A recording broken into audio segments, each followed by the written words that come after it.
Il y a un côté absurde, non? Oui, totalement, totalement. En même temps, on suit une histoire, il y a des rebondissements, des événements. Mais c'est vrai que les personnages sont d'une franchise désarmante parce qu'ils n'ont aucun filtre. Donc ils balancent des horreurs sans se rendre compte du tout de ce que ça peut avoir comme implication pour l'autre. Parce qu'ils pensent que par amour, on a tous les droits et on peut tout faire. Chacun a sa place. Marianne, on dit souvent que le théâtre est physique et que le cinéma est nerveux. Est-ce que vous êtes d'accord avec cette formule? Ah, c'est joli. Oui, oui, c'est pas mal. Oui, c'est bien. C'est vrai que le théâtre, vous commencez une pièce, c'est un petit peu comme toute proportion gardée, un athlète de haut niveau. Vous avez vraiment besoin d'avoir une discipline de vie. Ça va durer 2 heures, vous vous lancez, il n'y a pas d'arrêt. Moi, c'est ça que j'adore. Il y a cette prise de risque, on ne sait pas comment ça se passe. Qu'est-ce que c'est une bonne salle, un bon public? Un bon public, alors c'est un public qui ne tousse pas, qui ne fait pas craquer son fauteuil, qui a éteint son portable. Oui, c'est ça, voilà. Surtout. Et qu'on embarque, et qui part avec vous dans l'histoire que vous lui racontez, et qui réagit, puisque c'est une pièce, quand c'est une comédie, on les entend réagir, quand c'est une pièce moins gaie, on les entend parfois moucher ou renifler un petit peu. Et c'est une qualité d'écoute, c'est une qualité de silence, c'est une qualité de rire, d'enthousiasme. C'est ça, une bonne salle. On souffle souvent quand on voit les affiches avec des grands noms, on souffle souvent qu'il y a des égos surdimensionnés, avec des conflits parfois. Vous avez ressenti ça, vous, dans votre expérience théâtrale? Vous savez, le théâtre, l'avantage, c'est que tout le monde est au pied du mur quand le rideau se lève.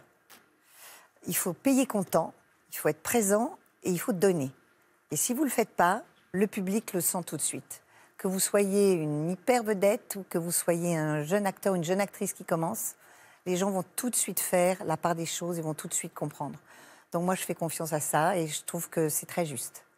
Et au regard du thème de la pièce, vous pourriez tuer par amour, vous? Vous avez peur, hein? Oui, ça ne m'étonnerait pas. D'ailleurs, moi, je pense que chacun peut tuer, non? Oui, je pense que... Je ne sais pas si je pourrais tuer par amour, mais je comprends qu'il y ait des gens qui puissent en arriver là. Mais je ne sais pas si c'est par amour.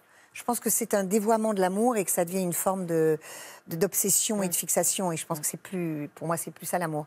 Mais je pense qu'eux peuvent penser que c'est de l'amour. Oui, oui, pourquoi pas? Pourquoi pas? Quelle amoureuse vous êtes, vous? Moi, mais je suis l'amoureuse idéale. Vous pensez bien. Je suis une fée dans tous les domaines. Oui. Est-ce qu'avec la maturité, on trouve l'autre plus facilement, l'équilibre avec l'autre? Je pense que ce que j'ai gagné en tolérance. Je pense que je gagne en... J'accepte mieux, je pense, l'autre comme il est. Et moins l'envie de le formater ou d'y trouver ce que moi j'ai envie d'y trouver, vous voyez, et même d'avoir un réel intérêt à observer, découvrir, partager quelque chose avec quelqu'un de différent. Je trouve qu'en fait c'est très intéressant. D'autant que là, aujourd'hui, votre compagnon est dans un milieu qui n'est pas le vôtre. Tout à fait, c'est très différent, il est dans un univers d'affaires, pas du tout le métier artistique. Donc tout le monde me dit, mais ça ne peut pas marcher, vous n'avez pas les mêmes centres d'intérêt.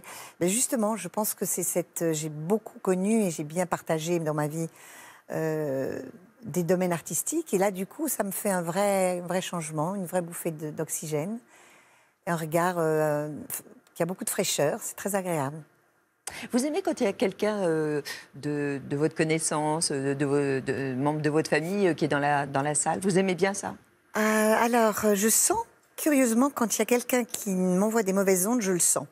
Et je ne sais pas pourquoi. Quand je joue, il y a un truc qui se coince où je me sens moins à l'aise.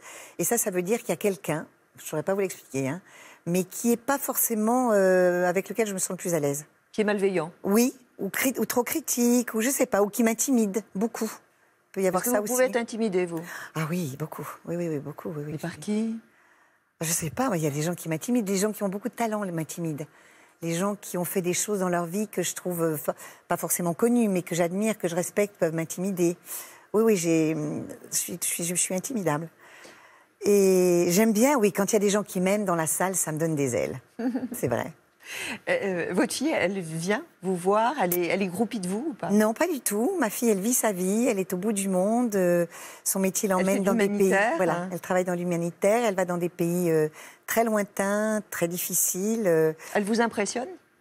Énormément. Je suis totalement en admiration de ses choix de vie, du courage qu'elle a pour faire ce qu'elle fait, des situations très difficiles qu'elle affronte, bien sûr. bien sûr. C'est difficile d'élever un enfant. Maintenant, vous diriez, avec le recul, Oui. c'est compliqué. Oui, je pense que c'est difficile. Je pense que... Je ne sais pas si on élève un enfant. Je pense qu'il y a... Je pense qu'on revit beaucoup de choses soi-même en ayant un enfant. Donc on est un peu noyé aussi, on est un peu troublé par ce chevauchement entre son passé qui revient, ce qui se passe avec un petit. Je pense qu'en fait, il faut faire confiance. Il faut aimer, faire confiance à son enfant. Et puis après, la vie passe avec ses bonheurs, ses épreuves, ses difficultés. Je vous avais entendu dire qu'elle pourrait vous faire des reproches. Elle serait susceptible de vous faire des reproches. Bien sûr, bien Ah oui sûr. Mais d'ailleurs, comme tout enfant, mais je pense qu'on reproche tous à ses parents quelque chose. D'avoir un métier qui m'a beaucoup pris beaucoup de temps. Donc l'absence Oui, l'absence, même la très grande préoccupation que ça pouvait prendre dans mes préoccupations générales. Oui, certainement.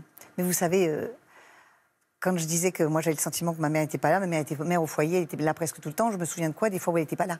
Donc je crois qu'il y a toujours chez l'enfant, et ça participe, j'imagine, de la prise de conscience que les parents ne sont que des gens comme les autres, des imperfections et des défauts des parents.